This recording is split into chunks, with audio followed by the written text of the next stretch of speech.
Yo, what up, Toshi here. Today I'm going to give you my final thoughts on whether you should go for Topaz or Seal as a hunt character. We've made plenty of videos on Seal. We've talked about Monoquantum in so many videos, right? We talk about Silver Wolf all the time. And Topaz is a character that I've had a lot of playtime with as of recently, and I thought I was well qualified to go ahead and make this video. Let's go ahead and hop into it. Now, for reference, these are my stats on Topaz. This is very unachievable for most, if not every player in the game right now, but this is considering that she is equipping this 5-star light cone, which gives her 30 crit damage. If I took it off, for instance, if I just removed it and she didn't have this light cone, then she would definitely have a lot less crit damage, so it's a little inflated. My Seal's build, not on my other account, but on my alt account, is not that good. It could be better, so if you have better stats than this, you're definitely going to be hitting way harder. So you can kind of take the damage that she does here and compare it to Topaz. And, well, just ideally look at the teams they're in. Now, the coolest thing about Topaz and Seal is that they actually use the same light cones. If you have Selected Dead, this is a solid choice on either character. Both of them use this light cone really well. I would say Seal has the advantage of using the second half of the passive more, because, well, Seal naturally takes more turns, right, because of her speed increase, and she is able to get Resurgence whenever she kills an enemy. So she takes advantage of the passive more than a character like Topaz would, but the crit damage is very, very good for any character that wants to deal damage. I cannot downplay the value of Cruising the Stellar Sea because this is a very solid light cone. I would go as far as say it's way better on Seal than it is for Topaz. Now, when it comes to all the other 5-star options, they're really not that good on Topaz, if I'm being completely honest. So Cruising the Stellar Sea is actually really not that good of a light cone for Topaz. And the reason I say that is because Topaz, when it comes to dealing damage, isn't going to be killing enemies as quick as Seal does, no matter what scenario you put her in. She's still a really nice damage dealer, but the second half of the passive is really bad, unless you're using her in hyper carry scenarios. If you use her in a hyper carry team, then you have more chances of killing the enemy much more quicker and getting this passive going. But if you're not using her in those hyper carry teams, you probably don't want to use this light cone on her. But that means Seal uses this light cone really well, because she kills the enemies with Resurgence. She can swap targets and then go back to that main boss that she was hitting, and then she can get the attack increase whenever she uses her skills. So this works really well for the character, because you go from your using your base attack to your elemental skill, and then from your elemental skill when you get enough energy for your ult, and then you're buffed up by the other characters, and you already have the attack increase from the second half of the passive. So you're going to hit the enemy with a huge nuke, meaning this is one of the best light cones on Seal, but really not that good on Topaz.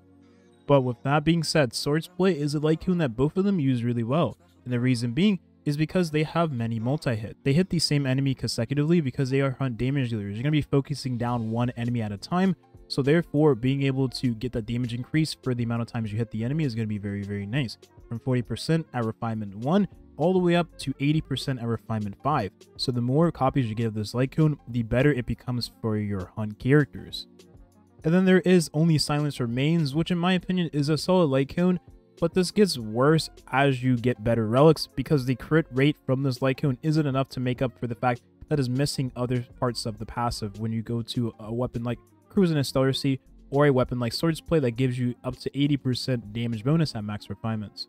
There is other weapons you can use in terms of signatures for the characters, but to keep this video as free-to-play friendly as possible, I'm not going to include their signatures, which would obviously boost their damage for the respective characters, right? Seal having massive damage bonuses for her ultimate, her elemental skill and her basics, and then Topaz having really nice damage for her follow-up attacks and having nice damage to add alongside allies she uses in the party. Now, when it comes to teams, without a doubt, both of them actually function very well in their respective mono teams, because both of them utilize all of the characters in that team very well, while all the supporters supporting the whole team furthermore. So, for instance, Topaz Mono Fire is really good because Asta buffs both Topaz and Himiko at the same time, and Asta is really good for team-wide buffs instead of focusing her buffs on one character like Bronya or a character like Ting Yun, for example. Furthermore, since all these characters are fire, Planetary Rendezvous becomes best in slot here. Himiko functions very well with Topaz because Topaz ideally wants someone to hit the enemy with follow-up attacks so that you can push the action forward of Numbi. And considering Himiko's follow-up attacks is AoE, no matter what enemy has that follow-up attack debuff, means that Numbi is always going to have his action forward whenever Himiko does her follow-up attack. So these two have very nice synergy with one another because they both utilize Asta really well, and they both function really well together in a team. Himiko really helping Topaz with that AoE she needs, Because, well, unlike Seele, Topaz has no sort of AoE or pseudo AoE in her kit. So Seele's best team is going to be Mono Quantum. Now, unlike Topaz's Mono Fire team, this team is going to become a lot better in the future. Right now, it still is missing a Quantum Harmony character once this team does receive that character. And of course, if you have a character like Fushwan instead of QQ here, this team is going to be extremely well. And the reason being is because then you could use Planetary Rendezvous like you would use in the Mono Fire team on your Quantum Harmony character, and every character in this team will be buffed because of that damage bonus. And furthermore, everyone in this team actually does damage. Fushwan can be built as a damage dealer alongside her damage mitigation and her tanking capabilities. Silverwolf is a very solid single target damage dealer. She has very, very nice multipliers and is really good with the debuff she puts on the enemy. Seele is a very strong single target damage dealer that takes advantage of all of the buffs that Fushwan provides, or Lynx. Lynx is still really good too, but Fushwan gives crit rate. She gives the buffs dependent on her own turn. It makes Seele more tanky. And then Seele benefits from all the buffs Silverwolf provides with the quantum weakness in the defense reduction on that single enemy. Whenever we receive the Quantum Harmony character, hopefully the character's buffs is dependent on her own, or I'm going to say her because all the Harmony characters have been female, right? So her buffs are dependent on her own turn, which means Seele will take advantage of all those buffs just like she takes advantage of buffs for Fushwan.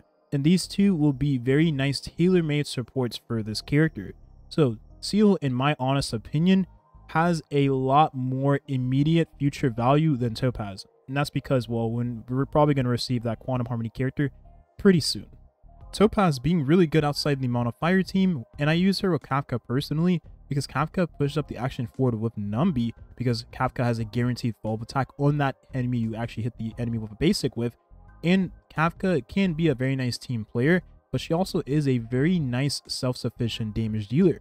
So she works really nice in this team because of her AoE coverage and the fact that she works with pushing up Numby, both of which benefit from Asta as well because the attack and the speed increase is really good for Kafka nonetheless. And I think the best thing about Seele versus Topaz is that Seele utilizes the Bronyas really well. If you can use these two characters no matter what team you put them in, then you're always going to be at an advantage over other damage dealers because these are still currently the best supports in the game, and being able to utilize the best supports in the game means you're going to increase your damage as a damage dealer greatly versus those that are not able to utilize those characters. Now this is still a hyper carry team nonetheless because you are utilizing two offensive buffing supports, whether they are debuffing supports, whether they're a offensive buffing support. So Seele is really good in the hyper carry teams and much better in those teams than Topaz, which means, well, it's pretty obvious because Topaz is more of a sub DPS damage dealer and Seele is more of a aggressive, hungry skill point damage dealer. Now, fun is very subjective because obviously the characters you find enjoyable is probably characters I may not find enjoyable, but we can all say that Topaz has very interesting team compositions. You can finally use Herta in a team with a hunt character, which you probably weren't able to do that previously. The reason being is because these two characters benefit from Pela while also being able to, these three, freeze the enemy, which means the enemy will take a lot more damage and will stop hitting your allies altogether. Now, if you take into consideration the AoE defense shred that Pela puts onto the enemy is going to benefit Herta because Herta does AoE damage with ice, right?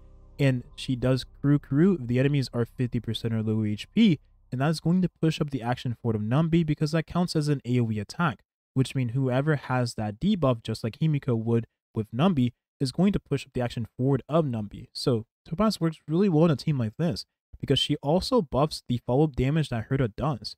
So this is a team you can use if you have the characters built. But truth be told, when it comes to designing teams for your Topaz, you don't have to use any follow-up attacker, because Topaz still push up the action forward for Numby, and considering Asta provides speed for the character, you really don't have to add another follow-up attacker in the team party, because, well, Topaz is still going to push up the action forward of Numby consistently. And whenever you use her ultimate anyways, you're going to be pushing up the action forward of Numby whenever you use a basic attack on that enemy that has that debuff. And then Gui Naifen is really good here because, I mean, she takes advantage of all the buffs that Asta provides, right? The speed and attack buff with her being a daunt damage dealer. She has AoE vulnerability debuffs she puts on an enemy, increasing the damage of every ally in the team party. And she takes advantage of Planetary Rendezvous from Asta because she is a fire damage dealer. So in this team composition, it works really well, just like it would with Himiko and Topaz. But if I'm keeping it real with all of you, I really do enjoy using Seele more because to me, she's a much more fun character. I just love the big numbers this character puts out if you put her with characters like Silverwolf and Bronya. And I really do, I love Monoquantum. It's my favorite team comp in the game. It's so fun, it's so brain dead, and it does so much fucking damage. That's why I love it. Now, the thing is, Topaz with investments into the character benefits Jing more as a supporter than other supports in the game because she provides her own personal damage and she provides damage buffs that is very nice to Jing and the Lightning Lord, all of which benefits from the debuffs that Topaz puts on the enemy anyways. So these two characters are going to work really well together, but my main gripe is that it's rather expensive. You need E1 and you need S1, which is her best in slot weapon, in order to make her a very nice support for Jing. And that's a lot of pulls if you're unlucky like me. Versus just pulling for Fu Xuan and building the Mono Quantum team with Silverwolf and Seele. And then whenever we get the Harmony Quantum character, I'm sure that character will be really nice outside of Mono Quantum anyways. So it's like, which team should you really invest in? Obviously, the Mono Quantum team is going to be more bang for your buck because all of the characters in that team are really good outside of the team. But furthermore, it's less expensive because you're not relying on getting dupes, and instead you're getting characters over time, which arguably has more value. You could argue, well, you can just get Topaz Eidolon and you can get her best 5-star weapon on rerun. That's true, but again, you might as well just go for other characters in the meantime, right? But I think there's one thing we can all agree. Having more characters in the hunt path is really nice, because this is by far my favorite damage path. I really do enjoy single target damage dealers on Honkai Star Rail. And I believe even though Seele puts out higher numbers than Topaz as a single target damage dealer, it doesn't matter in the grand scheme of things, because at the end of the day, they're both good in their respective different team compositions. And they both function well in those team comps, because ideally you would want to use Topaz in the future as a character in dual DPS comps. And Seele you would use as a character mostly in Mono Quantum, which is going to be her long-term team composition, and teams that synergize with Hyper Carry. So these two respectively work in different ways. So that's why it's kind of hard to compare the two, but if we had to go based off of now and the immediate future, I'm always going to say Seele because her value is immeasurable for right now. So there you have it. I wanted to make this video because first of all, I love hunt characters, and second of all, these are two characters I've been personally playing with for quite a while now. I mean, Topaz is a character we've been extensively following ever since she was revealed, and then Seele is a character we've been playing with since day one, right? So with that being said, I'm always going to recommend Mono Quantum for every single player because that comp is very free-to-play friendly. Of course, you don't even have to use Seele. You can use QQ in place of the character, and still the team works really well.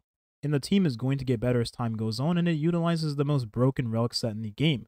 And I guess we haven't talked about relic sets in this game, but all you need to know for a TLDR is Topaz doesn't have her best in slot relic set. So there's more of a reason to not go for the character now and just wait for the future, when she has all the tools to get the job done. Maybe she has a best in slot follow-up support character, right? Whether that's a sustain or a defensive option. She has a very nice tailor-made relic set for the character, which means you utilize that relic set and boost her damage a great ton without relying on her Eidolon 1 or her light cone to enable the character to do more damage. Or you're just waiting for the character to have a rerun because all of those things will be present and you don't have to waste your pools when you can just go for a character like Seele and get the Mono Quantum team going, right? Because Silverwolf most likely will have a rerun after Seele if we're going based off of the trend of current events. I will be making a path and playstyle video, and that will be coming out probably tomorrow. If not tomorrow, then the next day. Look forward to that, and have a nice rest of your day. Thank you for watching. Peace.